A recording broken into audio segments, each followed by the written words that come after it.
Selamat pagi, selamat berjumpa kembali dalam Renungan Harian Gereja Toraja hari Jumat tanggal 11 Oktober 2024. Firman Tuhan yang akan kita baca pada pagi hari ini dari Ibrani pasal 4 ayat 1 sampai dengan ayatnya yang ke-11. Sebelumnya, mari kita berdoa mohon bimbingan Roh Kudus. Kita berdoa.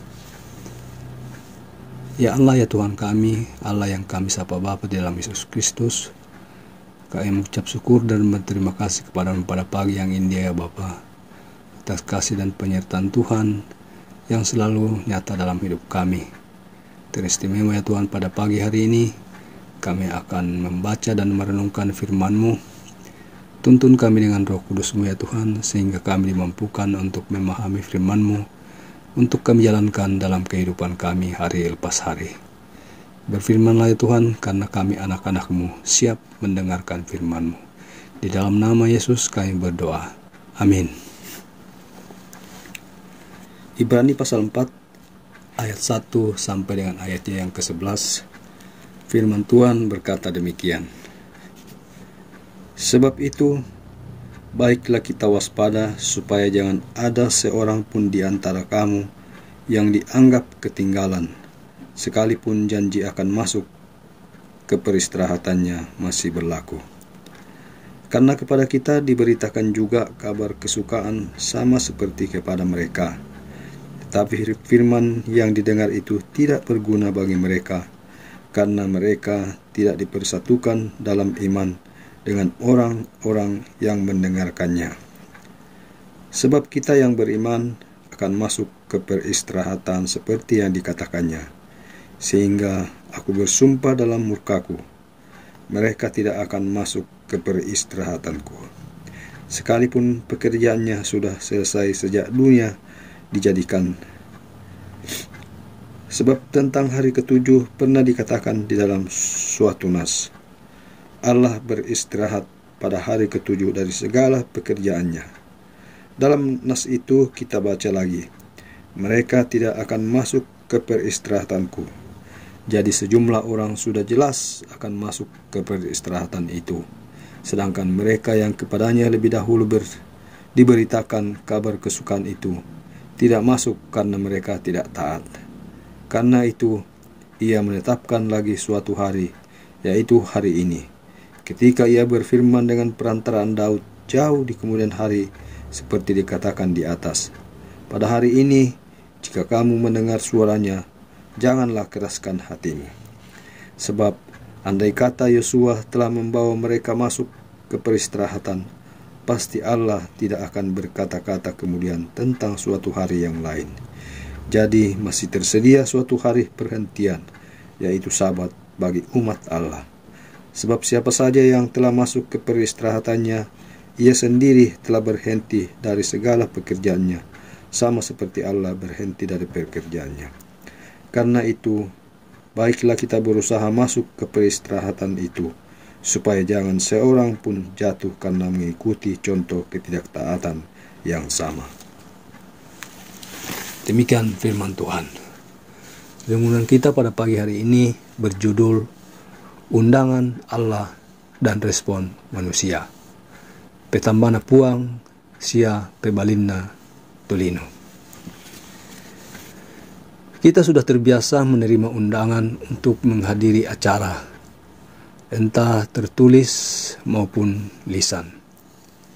Biasanya kita akan menyambut dengan antusias karena merasa dihargai dan mempersiapkan diri untuk menghadirinya. Kira-kira bagaimana respon kita jika mengundang itu adalah Allah? Bacaan kita ini dapat dimaknai dalam dua hal, yaitu undangan Allah dan respon manusia.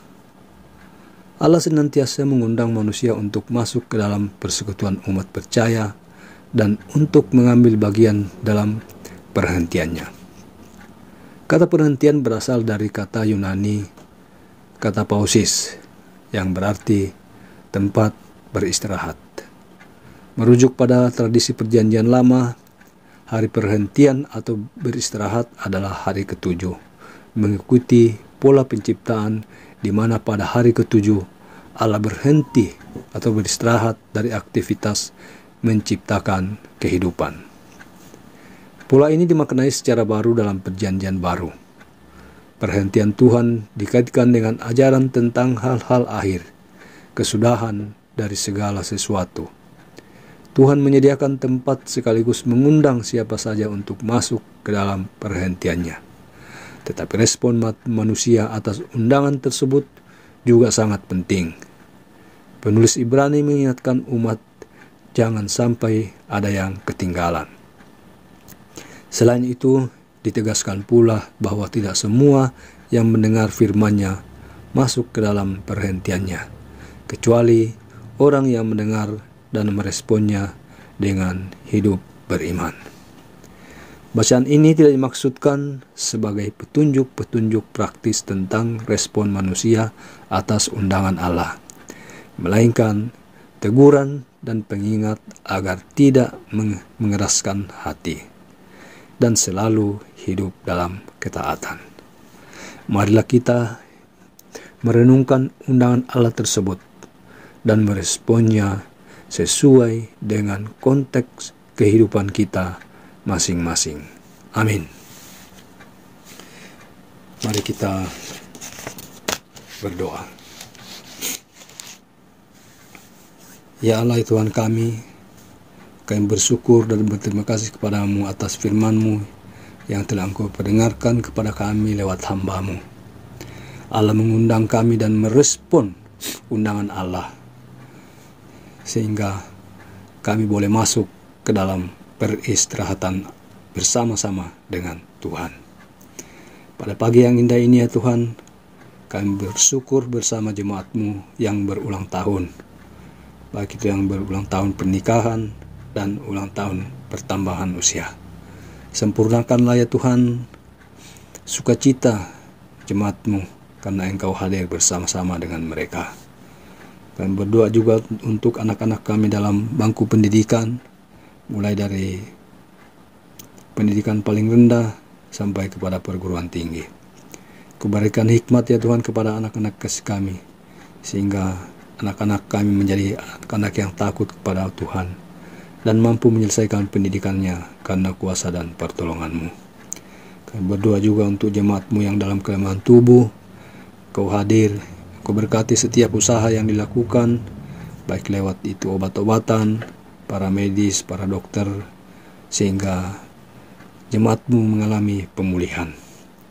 Tuhan Bapa dalam surga, kami berdoa juga untuk jemaat yang dalam usia emasnya, Engkau hadir bersama-sama mereka, bersukacita bersama dengan mereka, agar mereka tidak merasa sendirian, tapi merasa terhibur oleh karena Tuhan hadir bersama-sama dengan mereka. Kami berdoa juga untuk bangsa dan negara kami. Kau berkati setiap pemimpin kami yang mengambil kebijakan, sehingga setiap kebijakan yang diambil boleh membawa kedamaian bagi kami umat-Mu. Tuhan kami dalam surga, inilah doa kami yang kami sampaikan kepadamu di dalam nama Yesus yang telah mengajar kami berdoa. Bapa kami yang di surga, dikuduskanlah namamu, datanglah kerjaan-Mu, jadilah kehendak-Mu di bumi seperti di surga. Berikanlah kami pada hari ini makanan kami yang secukupnya, dan ampunilah kami akan kesalahan kami, seperti kami juga mengampuni orang yang bersalah kepada kami. Dan janganlah membawa kami ke dalam pencobaan, tapi lepaskanlah kami daripada yang jahat, karena Engkaulah yang punya kerjaan dan kuasa dan kemuliaan sampai selama-lamanya. Amin. Demikianlah renungan kita pada pagi hari ini. Selamat beraktivitas. Tuhan Yesus memberkati.